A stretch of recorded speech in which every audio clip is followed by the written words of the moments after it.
somebody's pointed out, it's only fair to call this one out. Dreams for You Too points out that Dr. Chowdhury did not earn a doctorate. In 2023, Coventry University awarded her an honorary doctorate. Why not research it instead of accepting her lip service about her credentials? Well, I accept anybody's statement about their credentials. First of all, I will refer to somebody as they wish to be styled, and I think that's a matter of politeness. An honorary doctorate is still the person who's earned an honorary doctorate still is entitled to call themselves doctor. It's not quite the same form of doctorate as a submitted PhD or DPhil, and it's not quite the same form of doctorate as the honorific title given to medics who act as GPs. But it's a perfectly reasonable title, and I think it's I think it's wrong to be so picky about this. The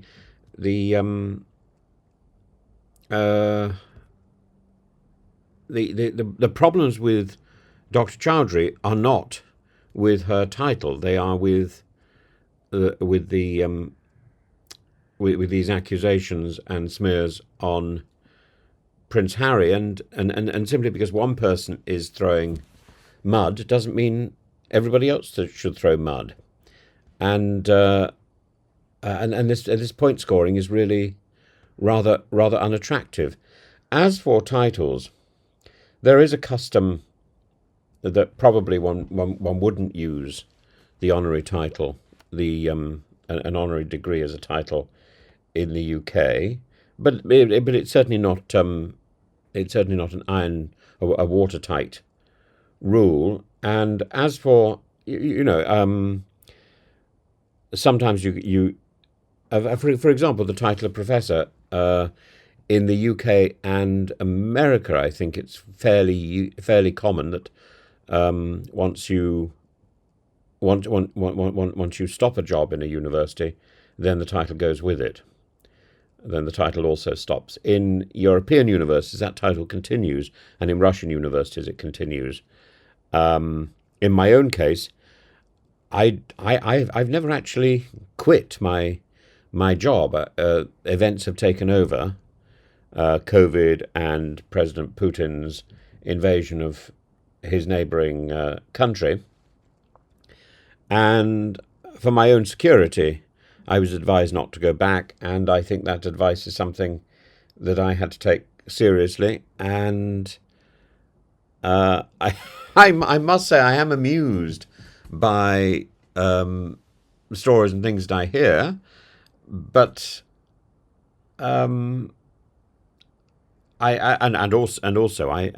haven't been paid for quite a lot of the work I did, but I find the and equally, I'm not really sure anymore what I'm a professor of. I was formerly a professor in the pedagogic university, and my remit was teaching teachers how to teach, and I loved doing that.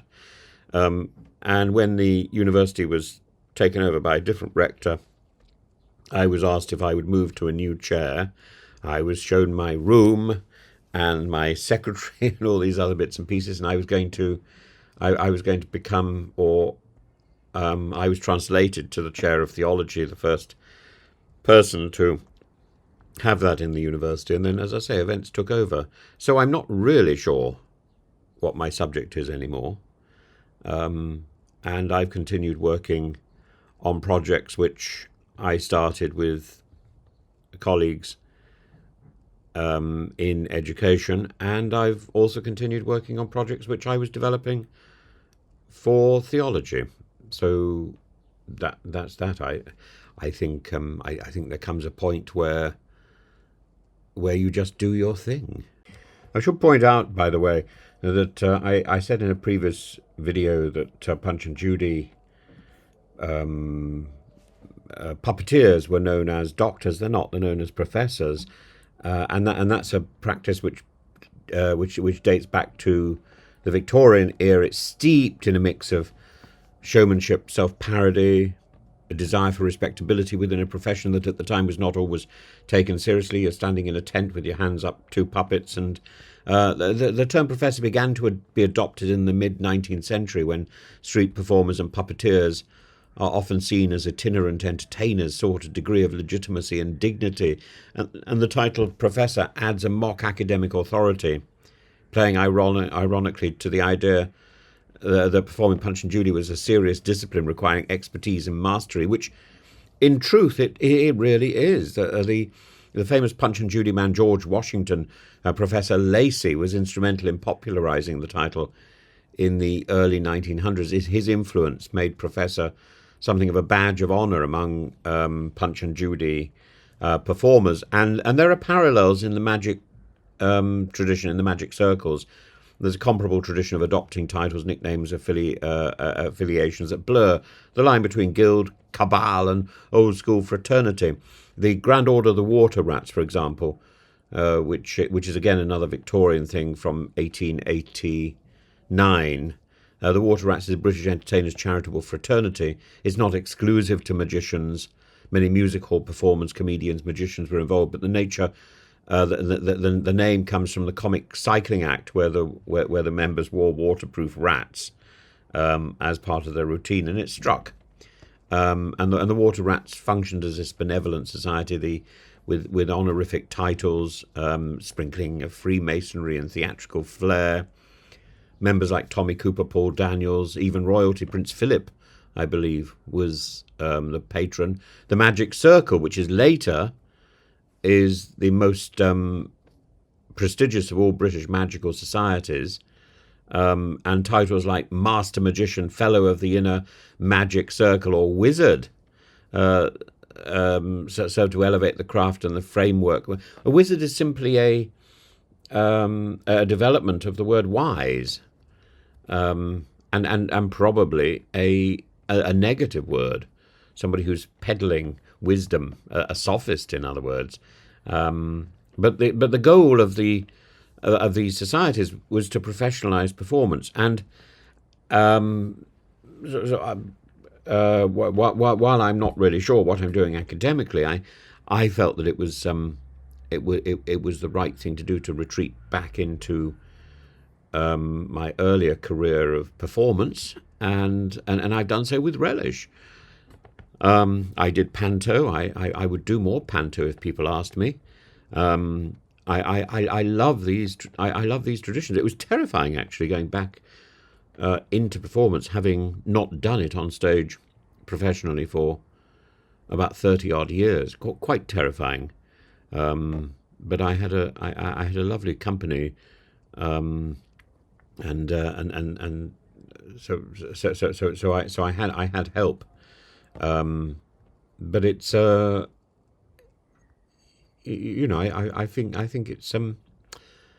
think it's important to be respectful to the way that people wish to style themselves. I find it really odd when people gabble their names on the telephone and they don't allow you to write it down, and then you refer to them as Mr. or Sir. I think sir or madam, and then they take offence. Don't call me sir. Well, what am I supposed to call somebody? And there comes a point where you can't evade a title any longer. And so I think whether this is a guild tradition, a satire, a bit of Victorian flim-flammery, if somebody gives themselves a name, it's probably worth using, frankly.